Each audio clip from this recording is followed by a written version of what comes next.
My wife told me, "From now on, watch the kids, cook, clean, and I will enjoy my life." I said, "Sure." Then I booked myself a trip and left the divorce papers on her pillow. I, 38 male, work as a data analyst. My job is to find the signal in the noise, to look at a chaotic system and identify the underlying pattern. It's a skill I've honed for over 15 years. I just never expected the chaotic system I'd have to analyze would be my own marriage. It was a Tuesday, taco night. A small, loud tradition in our house. Our daughter, Julie, 10, was debating the structural integrity of her taco shell, while our son, Nathan, 7, was trying to see how many black olives he could fit on his fingertips.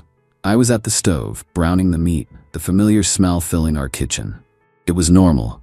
It was our life. My wife, Diane, 36, walked in. She was wearing a new dress I'd never seen, and heels that seemed too sharp for a Tuesday evening at home. 6 months ago, she'd quit her part-time job in administration, claiming she was burnt out and needed to recenter. I supported it. I make a comfortable living, and her happiness was, I thought, our shared goal. I didn't realize recentering was a euphemism for drafting a coup. She leaned against the island counter, a glass of expensive wine already in hand. "Peter," she said, her voice unnervingly calm and rehearsed. "I need to tell you about the new arrangement." I turned down the heat, giving her my full attention. "New arrangement? What are you talking about?" "I've been working with my new life coach, and I've had a major realization," she said, staring into her wine glass as if it held the secrets to the universe. "For 12 years, I have been in a season of service, giving my energy, my youth, my body. My emotional labor has been the foundation of this family." The jargon was so alien, so corporate, it felt like a hostile takeover of our vocabulary. "Okay," I said slowly. "And that season is now over. It's time for my season of enjoyment. So going forward, the domestic sphere will be your responsibility. All of it. The cooking, the cleaning, the school runs, the homework, the emotional support for the children. I need to be untethered so I can find myself again. Travel. Socialize. Live. I'll be the one going out. You'll be the one staying in." She smiled then, a bright, triumphant smile, as if she just solved a complex problem for both of us. There was no negotiation. It was a decree. She was informing me that my role as a partner was terminated, and my new position as an unpaid household manager was to begin immediately. My brain didn't panic. It went into work mode.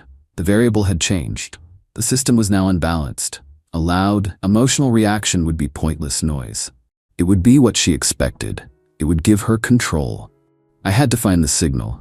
So I looked at her, held her gaze for a beat, and gave the one-word answer she was least prepared for. "Sure." Her smile flickered. Just for a second. A micro-expression of confusion. She had a whole flowchart of arguments ready for my objections, and I just skipped to the end. "Good," she said, regaining her composure. "I'm glad you're not going to be difficult about this. I'm meeting friends tonight. Don't wait up."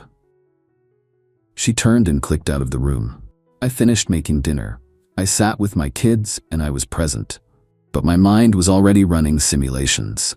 That night, I didn't sleep. I lay in bed, listening to the sound of her breathing, and faced the cold, hard data point. The woman next to me saw me not as her husband, but as an obstacle to be managed. It took me 3 days.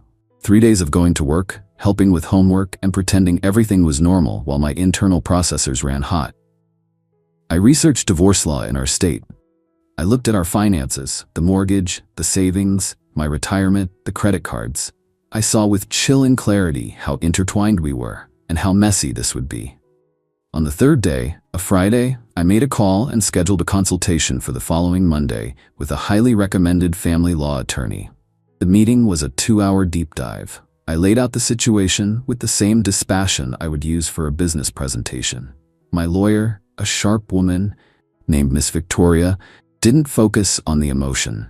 She focused on the facts. The house, our primary asset, was bought after we were married, but my premarital savings had made up a chunk of the down payment. We discussed what was marital property versus separate property. We talked about custody. She warned me it would be a long, expensive fight. I retained her on the spot. I then booked a 4-day trip for myself, leaving the following week. It wasn't an impulse. It was a strategic necessity to create distance. The night before I left, I wrote a simple note. The next morning, I woke the kids and told them I had a short work trip, that I loved them, and that I'd call every day. After dropping them at school, I returned to the silent house. I walked into our bedroom and placed the letter on Diane's pillow. It wasn't divorce papers. Miss Victoria was clear that serving her properly was crucial. It was a simple, handwritten letter. Diane, I have thought about the new arrangement. I accept that our marriage is over. I am taking a few days to process. When I return, we will need to discuss the terms of our separation and the future for the children. I have retained legal counsel to help navigate this. Then I left. An hour into my drive, my phone started to buzz. I let it. The noise had begun. Now it was time to find the signal. Update 1. The initial reaction from Diane was just as I'd simulated. She wasn't apologetic, she was annoyed. Her first text message wasn't panicked, it was arrogant. Okay, I get it, you're upset. A few days to pout is fine. Let me know when you're done with your little trip so we can get back to normal. She genuinely believed this was a tantrum, that I'd come back, tail between my legs, and accept my new duties. The official legal papers, served to her by a process server 2 days after I left, shattered that delusion. That's when the real storm hit. The calls were incessant. Her voicemails were a mix of theatrical sobbing and vitriolic rage. Her parents, Douglas and Joyce, got involved. Douglas bellowed about my duty as a man, while Joyce whispered about my cruelty and how I was destroying my children's mother. It was a coordinated, if predictable, guilt campaign. I returned not to the house, but to a short-term rental I'd secured. The first major dirty trick wasn't a secret bank transfer. It was more mundane and insidious.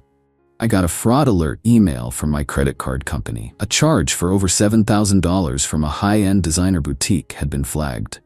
I have a card, and Diane has a supplementary one in her name tied to my account. She had clearly decided to start funding her season of enjoyment early. I called the credit card company, confirmed it was her, and then did something I should have done years ago. I reported her card as no longer authorized and had it immediately canceled. I paid the bill, it was my legal debt, but I cut off the supply. We had our first meeting a week later, in Miss Victoria's soulless conference room. Diane came with her own lawyer, a bulldog type her father was paying for. She looked tired, but her eyes were hard. "This is a ridiculous overreaction, Peter," she began, before her lawyer put a hand on her arm. "My client is willing to reconcile," her lawyer said smoothly, "if Mr. Matthews is prepared to support his emotional and psychological needs during her period of recovery." It was breathtaking. They were framing her ultimatum as a medical condition and my refusal as abuse. "We are not here to discuss reconciliation," Ms. Victoria said flatly. "We are here to discuss the equitable division of assets and a custody plan." I brought up the credit card bill. "And we need to establish financial boundaries. Diane, your card has been canceled." A flash of fury crossed her face. "You did what? That's my emergency card." "A $7,000 handbag is not an emergency, Diane," I replied, my voice level. I later heard from a mutual friend that she'd had a rather embarrassing moment trying to book a spa day on the now-defunct card. It was a small, petty consequence, but it was the first tangible result of her actions. She had pushed, and for the first time, she'd felt the wall. Update 2. The past couple of months have been a grinding war of attrition. The legal process is slow and ugly. Diane's initial proposal was a fantasy document. She wanted the house, 70% of all my liquid assets, permanent alimony, and sole custody, citing my emotional abandonment as proof of instability. The smear campaign is in full swing. I'm the villain in every story she tells. The midlife crisis husband, the cruel controller who cut off his wife financially, leaving out the part about the $7 handbag. Some people believe it. My real friends see through it. The confrontation with her father, Douglas, happened last month. He showed up at my apartment building, waiting for me in the lobby. He tried to corner me between the elevator and the wall. "We're gonna have a talk," he said, his voice low and menacing. "No, we're not," I said, keeping my own voice down but firm. "If you have something to say, Douglas, say it through Diane's lawyer. I'm not talking to some suit. I'm talking to you. You're gonna stop this nonsense and give my daughter what she deserves." He was getting louder, red-faced, drawing the attention of my neighbor who was getting her mail. What she deserves is to be a co-parent and get a job, I said. Now, you're creating a scene in my private residence. I suggest you leave before I call building security. He scoffed. You'd call security on me? I'd call them on anyone causing a disturbance. Leave, Douglas. He stood there for a long moment, puffing out his chest, but the sight of my neighbor on her phone, looking concerned, made him deflate. He shot me a look of pure hatred, muttered something about me being a coward, and stormed out. It wasn't a clean win. It was a tense, ugly de-escalation that left me shaken. But I held my ground. The kids are the hardest part. Diane is trying to poison them, making passive-aggressive comments they repeat back to me. Mommy says she's sad we can't go to the beach because you won't give her any money. I counter it with stability and honesty.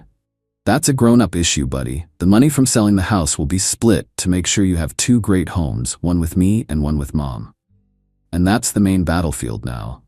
The house. It's not my silver bullet. It's our biggest marital asset, and we are fighting over every last cent of its value. Update 3. 7 months later, justice isn't a lightning strike. It's the slow, grinding erosion of a mountain of delusion. The fight over the house was brutal. My lawyer argued that my premarital down payment should be considered separate property. Her lawyer argued that 12 years of mortgage payments from my salary, marital funds, had made the entire property a commingled marital asset. They were both right to a degree. After months of back and forth, it was clear that going to court would be a coin toss. The judge could go either way. We settled. The house would be sold and the equity would be split. She got a slightly larger percentage, 55-45, in exchange for her dropping the demand for permanent alimony. She got a one-time payment of rehabilitative alimony for 18 months. It was a compromise. It stung to give up that much, but it achieved my primary goal, liquidation and severance. She couldn't live in my past on my dime, which brought us to the final, most personal negotiation. The contents of the house. The furniture, the art, the memories, and the dining room table, my oak table. I told Ms. Victoria from the start, I want that table. As expected, her lawyer listed it as a significant marital asset, the central piece of the family home valued at X amount. They weren't wrong, so we traded. It was a cold, hard negotiation. She wanted the brand new OLED TV we'd bought last year and a set of expensive paintings her mother had given us. Her lawyer insisted on it. Fine, I told Miss Victoria. Give them the TV and the art. In exchange, I get the table, and it's listed specifically in the settlement as my sole property. There was a final, tense phone call between the lawyers. Diane agreed. I think, in her mind, she had won the more valuable assets in terms of cash. She never understood what the table represented. The day I went to get my things was quiet and arranged. I brought my brother in his truck. Diane was there, watching me with cold, dead eyes. Her mother was not. When we went to the dining room, she said, "Just so you know, the TV is worth 3 times what you paid for that lumber. You're an idiot." "You're probably right," I said. My brother and I carefully disassembled the legs. As we carried the first heavy slab of oak out the door, I felt a profound sense of victory. It wasn't about humiliating her. It was about reclaiming the one thing that was purely a product of my own labor and love for a family I thought was real.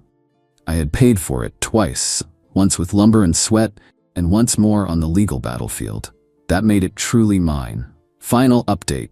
It's been a year. The divorce is a sealed document in a file cabinet. Life is different. It's smaller, quieter, but it's more stable. I live in a rented townhouse. It's not as big as the house, but it's enough. The oak table is the heart of my home. My kids and I eat dinner there every night they're with me. We have a 50-50 custody schedule that is now set in stone. We do homework on it. Its scarred, imperfect surface is the testament to our new beginning. Diane got her payout from the house sale. It was a significant 6-figure sum. For a few months, she lived the life she described in her ultimatum. There was a trip to Italy, a new car, a lot of social media posts from expensive restaurants. She was burning through the money with impressive speed, trying to prove to the world and herself that she had won. Her parents enabled it, basking in the reflected glow of her temporary wealth. But lump sums are not infinite salaries. The rehabilitative alimony ran out 3 months ago. The house money, I hear, is now worryingly low. The Italian leather handbags are in a closet in the modest condo she now rents, without her parents' help, as their well has also run dry. The friends who flocked to her during her spending spree have mysteriously vanished. She had to get a job. She's doing freelance social media management for small businesses. It's a real job, with deadlines and responsibilities. She hates it. Her online persona has shifted from living my best life to vague, resentful posts about the struggles of a single mom in a world that doesn't value creative women. She doesn't have a change of heart. She hasn't realized her mistake. In her narrative, she had her kingdom, and I, the dragon, stole it. She will believe that forever. But the real world is a practical, unforgiving place. The consequences weren't a sudden dramatic fall, but the slow, inevitable grinding down of fantasy against reality. I don't rejoice in her struggle. It just is. It's the result of her choices. My focus is on my kids, on my work, on this quiet peace I fought so hard for. I didn't get everything I wanted. I lost money, I have scars, but I am not an employee in my own life. I am a father. I am a man who, when faced with a hostile takeover, chose to liquidate his shares and build something new.